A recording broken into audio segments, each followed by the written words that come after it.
నమస్తే. మనతో పాటు వాతావరణ శాఖ అధికారి ఉన్నారు. ఏదైతే తెలంగాణ రాష్ట్ర వ్యాప్తంగా పలు చోట్ల మోస్తారు నుంచి భారీ వర్షాలైతే పడుతున్నటువంటి నేపథ్యంలో, ఒకవైపు నైరుతి ఋతుపవనాలు తెలంగాణలోకి ఎంటర్ అయిన నేపథ్యంలో ఎలినో ఎఫెక్ట్ ద్వారా ఆ ఋతుపవనాలు అయితే ఆగిపోవడం జరిగింది. ఈ మధ్య నిన్న మొన్న చూసుకున్నట్లయితే గత 2 రోజుల నుండి కొంత మోస్తారు వర్షాలైతే పడుతున్నటువంటి నేపథ్యంలో మరిన్ని ఏదైతే రానున్నటువంటి 2 రోజులు కూడా భారీ వర్షాలు ఉన్నట్లయితే తెలుస్తున్నటువంటి పరిస్థితి. ఇదే అంశానికి సంబంధించి వాతావరణ శాఖ అధికారితో మాట్లాడదాం. సార్ చెప్పండి, ఏదైతే నిన్న చూసుకున్నట్లయితే కొన్ని ప్రాంతాలలో భారీ వర్షం అయితే పడింది, మోస్తారు నుంచి భారీ వర్షాలు అయితే ఉన్నటువంటి నేపథ్యం. ఈరోజు ఎక్కడెక్కడ ఉండబోతుంది అసలు వాతావరణం? ఒకవైపు ఏదైతే ప్రభుత్వం కూడా చెప్తుంది ఎలినో ఎఫెక్ట్ అని చెప్పేసి అంటుంది, అసలు ఆ ప్రభావం ఎట్లా ఉండబోతుంది, వర్షాలు ఎలా ఉండబోతుంది? అంటే ముఖ్యంగా మనం చూసుకున్నట్లయితే అండి, ఇన్ జనరల్ ఎల్నినో ఎప్పుడైతే ఉందో అప్పుడు మనకి వర్షపాతాలు భారత భూభాగం మీద తక్కువ ఉంటుంది. సాధారణ వర్షపాతం కానీ తక్కువ ఉంటుంది. ఈ సంవత్సరం కూడా మనం చూసుకుంటే ఎంటైర్ దేశంలో మనం 90% వరకు వర్షపాతాలు ఉంటాయని చెప్పి మనం ప్రెడిక్ట్ చేయడం అయితే జరిగిందండి. తెలంగాణ కూడా చూసుకుంటే మనకి ఎస్పెషల్లీ కొంచెం central and west Telangana and some parts of south east Telangana, వీటిల్లోనే కొంచెం మనకి సాధారణం కంటే కొంచెం ఎక్కువ రైన్ఫాల్ మనకి కనబడుతుంది. మిగతా అన్ని ప్రాంతాల్లో కూడా డెఫిషియట్ రైన్ఫాలే మనకి ఛాన్స్ ఉందండి. సో ఇప్పుడు ముఖ్యంగా పోల్చుకుంటే మనం ఋతుపవనాలు అన్నవి తెలంగాణలో మనకి 8th జూన్కి ఎంటర్ అవ్వడం జరిగింది, ఎస్పెషల్లీ నారాయణపేట, గద్వాల్ జిల్లాల్లో. ఆ తర్వాత 15 జూన్ వరకు మనకి రైన్ఫాల్ అనేది ఆశించేంత లేదండి. ఆ తర్వాత 15 జూన్కి ఋతుపవనాల రైన్ఫాల్ రావడం వల్ల కొంచెం హైదరాబాద్, భద్రాద్రి కొత్తగూడెం మీదుగా వెళ్ళింది. ఆ తర్వాత ఋతుపవనాలు అనేవి కొంచెం మళ్ళీ ఒక 5-6 డేస్ తర్వాత 22nd జూన్కి ఫుల్ ప్లెడ్జ్డ్గా మనకి ఎంటైర్ తెలంగాణని కవర్ చేయడం జరిగిందండి. ఇప్పుడున్న పరిస్థితులు చూసుకున్నట్లయితే మనకి మేజర్ సిస్టమ్స్ అంటే ఏమీ లేవు, కానీ ప్రస్తుతం ఉన్న ఈ మాన్సూన్ యొక్క యాక్టివ్ ఉండడం వల్ల కొంచెం మనకి ఈ వర్షపాతం అనేది ఎస్పెషల్లీ ఈ తూర్పు జిల్లాలైన భద్రాద్రి కొత్తగూడెం, ఖమ్మం, సూర్యాపేట, నల్గొండ ఈ జిల్లాల్లో ఒక మోస్తారు నుంచి భారీ వర్షాలు మనకి ఎక్స్పెక్ట్ చేయొచ్చండి. ముఖ్యంగా మిగిలిన ప్రాంతాలు చూసుకుంటే మనకి వీటిల్లో కూడా తేలికపాటి నుంచి మోస్తారు వర్షపాతాలు అక్కడెక్కడ పడే అవకాశాలు కూడా మెండుగా ఉన్నాయి. రాబోయే నెక్స్ట్ 2-3 డేస్ చూసుకుంటే 2 రోజులు ఇదే పరిస్థితి ఉంటుంది.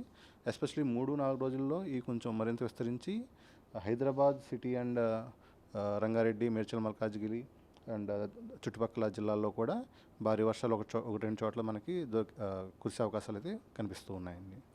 ఒకవైపు చూసినట్లయితే రైతులు కూడా కొంత ఆందోళన పరిస్థితులలో ఉన్నది. ఏదైతే విత్తనాలు నాటుకోవడానికి అలాంటి సిచ్యువేషన్స్ అయితే ఉన్నాయి. ఒకవైపు వర్షాలు పడతాయా అనే ఒక టెన్షన్ వాతావరణం అయితే నెలకొన్నటువంటి నేపథ్యంలో మరి ఏ జిల్లాలలో భారీ వర్షాలు కావచ్చు, ఏ జిల్లాలలో ఉండబోతున్నాయి అసలు ప్రధానంగా?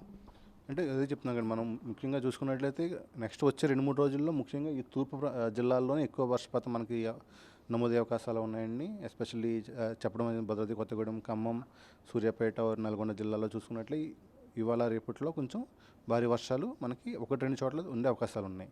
ఆ తరువాత ముఖ్యంగా 26, 27 తారీఖుల్లోనే 26 కన్నా 27 తారీఖే ముఖ్యంగా మనకి విస్తారంగా వర్షాలు తెలంగాణ రాష్ట్రం అంతా కురిసే అవకాశాలు ఎక్కువ ఉన్నాయి. ఎస్పెషల్లీ మనకి సెంట్రల్ తెలంగాణ అండ్ ఎక్కడైతే మీరు ఈ పసుపు కలర్స్ చూస్తున్నారో ఇవన్నీ జిల్లాల్లో కూడా మనకి ఎక్కువ భారీ వర్షపాతాలు కొంచెం 1-2 మోస్తారు ప్రాంతాల్లో కూడా కురిసే అవకాశాలు ఎక్కువ కనిపిస్తున్నాయండి మనకి. ఆ తర్వాత మళ్ళీ ఇప్పుడున్న పరిస్థితుల ప్రకారం చూసుకుంటే నెక్స్ట్ వచ్చే 10 రోజులు కూడా కొంచెం అసహజనకంగానే ఉన్నాయండి.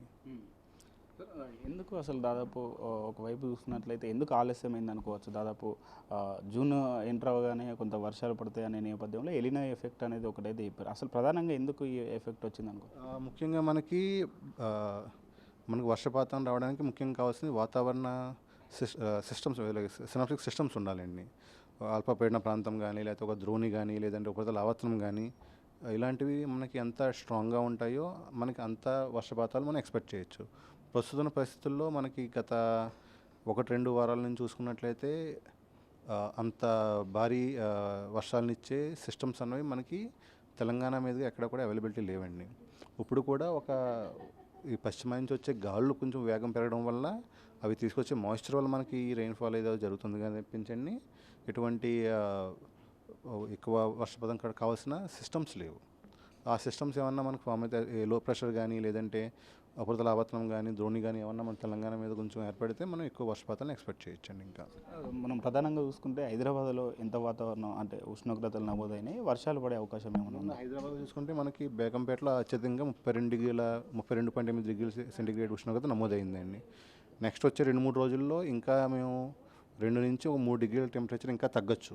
మనకి 30 డిగ్రీలకి దగ్గరగా ఈ ఉష్ణోగ్రతలు ఏర్పడే అవకాశాలు మనకు ఎక్కువ కనిపిస్తున్నాయండి.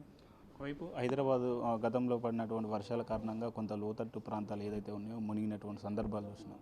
ఇప్పుడేమన్నా వర్షాలకు ఏమన్నా అట్లాంటి ఏమన్నా జాగ్రత్తలు తీసుకోవాల్సిన అవసరం ఏమైనా ఉంటుందా? అదే చెప్తున్నాను, ముఖ్యంగా మనం ఎప్పుడైతే ఈ మనం భారీ వర్షాలను ఎక్స్పెక్ట్ చేస్తున్నాం కాబట్టి ముఖ్యంగా మనం ప్రజలకు చెప్పేది ఏంటంటే, మీరు ఎప్పుడైతే బయటకు వెళ్ళే ముందు ఒకసారి వాతావరణ సూచనలు చూసుకుని దాన్ని బట్టి వాళ్ళ జర్నీని అన్ని ప్లాన్ చేసుకోవడం మంచిదండి. ఆల్రెడీ మా సోషల్ మీడియా యాప్స్ ఉన్నాయి, అండ్ మౌసం యాప్ ఉంది, దామిని ఇలాగ యాప్స్ ఉన్నాయి. యాప్స్లో మీకు ఎవ్రీ 1 అవర్కి హాఫ్ అన్ అవర్కి మేము అప్డేట్ చేస్తూనే ఉంటున్నాం మ్యాప్స్.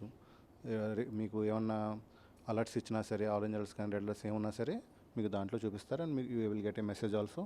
సో దాని నుంచి మీరు మీ తగ్గట్టు దాన్ని మీరు ప్లాన్ చేసుకోవచ్చు అండి మీ డైలీ లైఫ్ యాక్టివిటీస్. ఇప్పుడు దాదాపు ఏదైతే తెలంగాణకి ఎంటర్ అయిన తర్వాత దాదాపు దక్షిణ ప్రాంతంలో ఉన్నటువంటి జిల్లాలకు వర్షం అయితే రావడం జరిగింది. ఇప్పుడు మొత్తానికి దాదాపు మనం చూసుకున్నట్లయితే ఈరోజు ఆరెంజ్ అలర్ట్ అయితే కొన్ని జిల్లాలు ప్రకటించారు. ఎందుకు ఎల్లో అలర్ట్ అయితే ఉంది. అయితే ప్రధానంగా ఎందుకు ఆలస్యం అవుతుంది? అదే చెప్తున్నాం కానీ మనకు ముఖ్యంగా వాతావరణ సిస్టమ్స్ ఏమీ లేవండి మనకి.